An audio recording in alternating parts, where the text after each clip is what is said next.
Good morning students. 10वीं वाले बच्चे सिद्धि हिंदी विद्यालय के इस ऑनलाइन क्लासेस में आपका स्वागत है। अब यहाँ पे बच्चों हमारा ये जो लेसन, ये जो काव्य है राम लक्ष्मण परशुराम संवाद, तो इसमें हमारे प्रश्नोत्तर चल रहे हैं। उसमें करीबन पद जो है उसमें 6 पद है।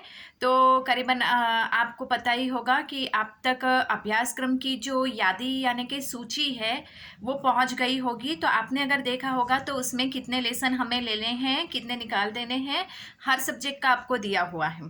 तो उसी प्रकार से यहाँ पे भी हिंदी सब्जेक्ट के भीतर भी ऐसे कितने लेसन हैं, कितने नहीं मतलब निकाल देने हैं, और उसमें से कौन कौन से पद में से आधा पद लेना है, आधा पद निकाल देना है, वो आप तक पहुँच गया होगा।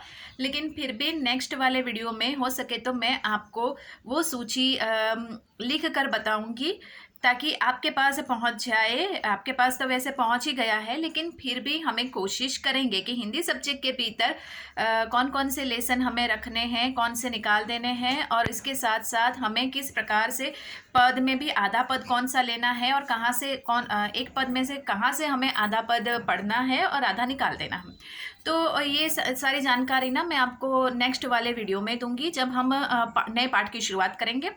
तो थोड़ा सा रिवीजन कर लेते हैं कि हमने प्रश्नोत्तर देखे। तो प्रश्नोत्तर में हमने यहाँ पे देखा कि किस प्रकार से ये जो परशुराम जी है, तो परशुराम जी की स्वभावगत विशेषता के बारे में हमने देखा। इसके साथ साथ हमने यहाँ पे लक्ष्मण की स्वभावगत विशेषताओं के बारे में भी हमने देखा।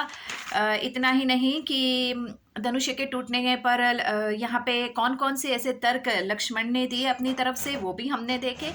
और यहाँ पे परशुराम जी के क्रोध की चारित्रिक विशेषता, मतलब वो किस प्रकार से वो वीर है, योद्धा है, भृगु ऋषि के एक पुत्र है, पराक्रमी है। उन्होंने अपने शास्त्र से, अर्थात उन्होंने अपने हथियार के द्वारा, फरसे के द्वारा कितने सारे राजाओं को पराजित करके कई बार उन्होंने ब्राह्मणों को दान में ज़मीन दी है। ये सारी बातें हमने देखी हैं।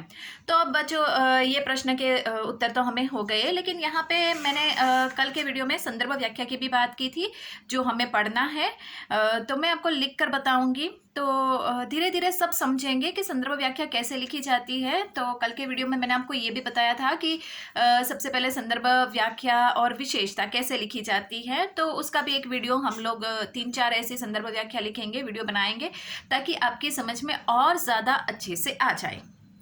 अब यहाँ पे दो वाक्य में पूछे जाए ऐसे प्रश्न में भाई हम उनकी चर्चा करेंगे बच्चों आपके साथ कि दो वाक्य में पूछे जाने वाले प्रश्न कौन कौन से होते हैं। तो सबसे पहला प्रश्न कि जैसे परशुराम के ने सेवक और शत्रु के विषय में क्या कहा। परशुराम जी ने सेवक और शत्रु के विषय में क्या कहा। आपको याद होगा ये कौन से पद में आता है, पहले पद में आता है, ठीक है। तो उन्होंने कहा ना राम जी के सामने के जो सेवक किसे कहते हैं, जो सेवा करे, ठीक है, सेवा करके अपने मालिक को प्रसन्न करे। और जो शत्रु होता है, ये शत्रु हमेशा ऐसा ही काम करेगा कि उसके साथ युद्ध हो, बुरा काम करता है, ताकि लोगों के प्रति, लोगों को देखने में ऐसा लगे कि भाई उसने कुछ बुरा काम किया है, उसके प्रति गुस्सा आता है। यहाँ पे भी शिव जी का धनुष्य टूट जाता है, इसके लिए परशुराम जी यहाँ पे क्रोधित होते हैं, ठीक है। और फिर ये सब यहाँ पे बहुत सारे ये जो पूरा ये जो निर्माण होता है, ये गुस्सा, ये सभा में ये सब कुछ तो उसी की वजह से होता है। तो 2 वाक्य में आपको 2 अंकों में अगर ये प्रश्न पूछा जाता है तो आपको सिर्फ इतना ही लिखना है। करीबन आपकी सप्लीमेंट्री में ये 4 से 5 लाइनें होनी चाहिए। 2 अंकों का प्रश्न आप लिखते हो, 5 से 6 लाइनों में तो होना ही चाहिए कि ये पहले पद में लिया गया था। पहले पद की ये पंक्ति है जिसमें परशुराम जी यहाँ पे राम जी के सामने कहते हैं कि जो सेवक होता है, ये सेवक मालिक की सेवा करता है, मालिक को प्रसन्न करता है, ऐसा। और जो शत्रु होता है, ये जो शत्रु है, वो शत्रु अपने दुश्मन जो होता है वो अपने कार्य के द्वारा लोगों में अपने प्रति जो गुस्सा है वो प्रकट करता है। तो यहाँ पे दुश्मन जो है वो अपने कार्य अपने स्वामी के सामने विपरीत प्रकार का करके उस निंदा का पात्र बनता है। तो ये वाक्य परशुराम जी राम जी से सीता के स्वयंवर में कहते हैं। इस तरह से आपको ये 2 अंकों में आपको लिखना है, ठीक है। अब आगे जो दूसरा प्रश्न है उसकी चर्चा हम करते हैं कि शिव धनु भंग करने वाले के विषय में परशुराम ने राम से क्या कहा। शिव जी का जो धनुष्य है जिसने तोड़ा है, उसके विषय में परशुराम जी राम जी से क्या कहते हैं। तो परशुराम जी क्या कहते हैं कि भाई यहाँ पे राम जी से कहा कि शिव जी का धनुष्य भंग करने वाले जो भी इंसान है जिसने शिव जी का धनुष्य तोड़ा है, वह सहस्त्र बाहुबल के समान, यानी कि वो बहुत बड़ा कोई वीर योद्धा होगा, जिसके बाहुओं में बहुत सहस्त्र मतलब हजारों ऐसी शक्ति होगी। फिर भी वो मेरे सामने क्या होगा, एक शत्रु, रिपु यानी एक शत्रु, दुश्मन के समान ही होगा, वो कोई मेरा दोस्त नहीं बनेगा। ये उन्होंने यहाँ पे कहा कि अतः वो इस राज्यसभा में, राजखंड में, राज समाज में अगर उपस्थित है जहाँ तहाँ, तो वो सामने आ जाए, क्योंकि अभी परशुराम जी को पता नहीं है कि किसने शिव जी का धनुष्य तोड़ा।